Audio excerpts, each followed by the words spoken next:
morning mga guys. Ito yung ginagawa sa aking kapatid ngayong umaga. Pakita ko sa inyo ron guys, maya-maya lang. Ito yung tawag ito sa amin yung luya. Hindi ko alam anong Tagalog ito. Ipakita ko sa inyo guys. Ito yung ginagawa niya ngayon sa aking kapatid ng umaga. Kasi umuwi yung ina ko galing sa ibang bansa. Ito yun mga guys. Merong ahos Bisaya ito guys, hindi ko alam ano Tagalog ito. Merong yun yung ahos. Ito yung karning baka. Paklay ito guys, yung tinain sa loob ng baka guys. Lutuin ito sa aking kapatid kasi request sa aking ina, galing sa ibang bansa. Masarap daw ito guys. Lutuin nito nila guys. Ito yun guys sa loob ng baka. Tawag ito sa aming Bisaya guys yung tinae. Hindi ko alam anong Tagalog ito. Kasi masarap daw ito guys yung paklay.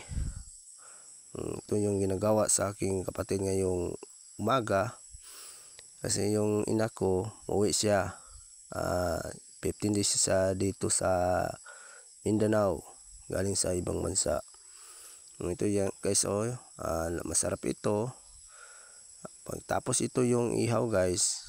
Ito tadtad tawag ito sa Bisaya guys, hindi ko alam ang Tagalog ito. Ito yun marami ito guys kasi masarap daw ito guys. Itong ginagawa sa aking kapatid. Ito malapit na ito guys, mga 15 seconds ito guys, matapos yung inihaw. Tadtad ito tawag sa Bisaya, hindi ko alam ang Tagalog ito. Pasensya na lang guys sa aking busis kasi nag-iba, kasi umuulan dito sa aming lugar. Bago-bago yung busis ko sa panahon ito. Sa amin umuulan, sakit yung ulo ko, pati na yung nose ko guys.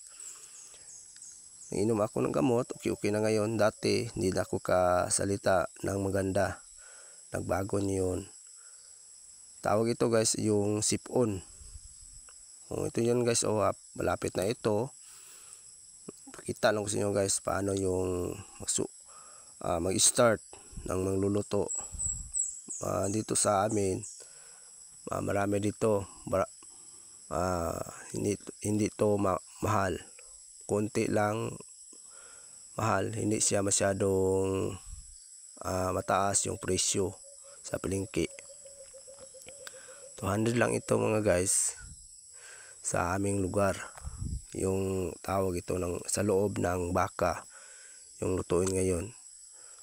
Paklay ito siya guys, yung niluto ito. Marami ito yung ilagay. Hindi ko alam anong mga klase yung ilagay dito, iluluto. Ito yun marami ito siya. Kasi yung mga pinsan ko pupunta din dito. Kasi gusto nila makita yung ina ko galing sa ibang bansa guys. Ito yun. Marami ito siya. Hindi ito siya mabilis na tadtad ito guys sa Tagalog. Hindi ito mabilis tadtarin. Kasi marami ito guys. Ngayon ako kakain ito guys kasi dati kain ko chicken manok. So ngayon first time makain na yung tawag ito yung paklay sa loob ng baka. Ito guys malapit na ito. Ito na, natapos na. Tinatadtad, hindi ko alam ang Tagalog ito. Itong nilinisin na, lagyan ng tubig para mawala yung tawag itong sibo. Hindi ko alam anong Tagalog itong sibo kasi yung baka maraming sibo. Ito yun Tapos ito guys, hindi ko alam anong sunod ato. Abangan lang ito natin ano susunod. Hindi man ako magluto ito guys kasi iba-iba namin yung mga lasa, yung timpla sa Bisaya guys. Sa lasa, hindi, Tagalog ba yun? Pakita lang ko sa inyo, isabi lang ko sa inyo mga guys, yung mga salita, yan.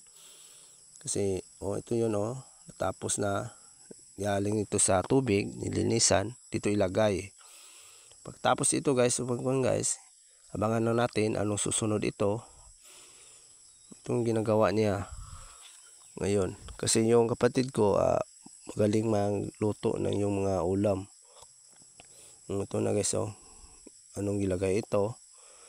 Halo-halo na.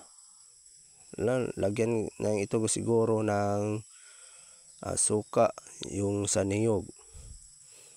Kasi para mawala yung mga, ito sa amin guys, ang tawag itong danlog. Danlog Bisaya guys, hindi ko alam anong Tagalog yan.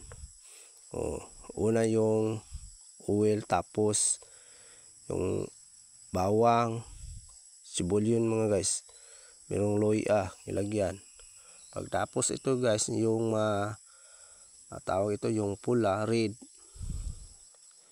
Dito ilagay yung sunod yung tawag ng sa loob ng baka guys. Ilagay na. Ito yun. Magaling siya magluto.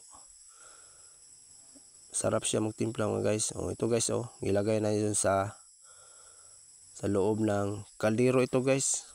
Ito yung buhay sa probinsya. Ito yung mga ginagamit. Kaldero lang dito guys, hindi ko alam anong Tagalog itong kaldero. Ito nang gilagay na. Ito. Sa loob na guys, halo-halo na guys para pantay-pantay yung luto niya guys. Para pantay-pantay yung luto, para hindi tawag ito guys, yung hilaw sa Bisaya, hindi ko alam anong Tagalog ito. Ito yun. Marami ito, mga 10 kilos. Bili sa aking father. Ito yun Lapit na ito siya maluto. Tapos ito guys, abangan natin anong sumusunod na din. Parang kumain na lahat. Ito yun na luto na. Kumakain na kami mga guys. Pamilya kami guys, nagsusunod dito. Hindi lang ko pakita yung mga mukha para mahiya na sila. Yung ulam lang namin ipakita. Ito yun ang labas. Masarap ito siya guys kasi merong lagyan ng sabaw. Sabaw Bisaya ito guys, hindi ko alam ang Tagalog ito. Ito yun ang aming mga ulam. Pati na kanin.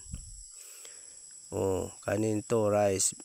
Yung humay. Humay tawag ito guys. Yung sa Bisaya guys, hindi ko alam anong Tagalog itong humay. Ito yun mga ulam na ngayon. Natuto na. Yung tawag ito yung baklay. Ito yun pakita ko sa inyo. Ito yun ang misudan ngayon. Yung umaga. Kasi yung kapatid ko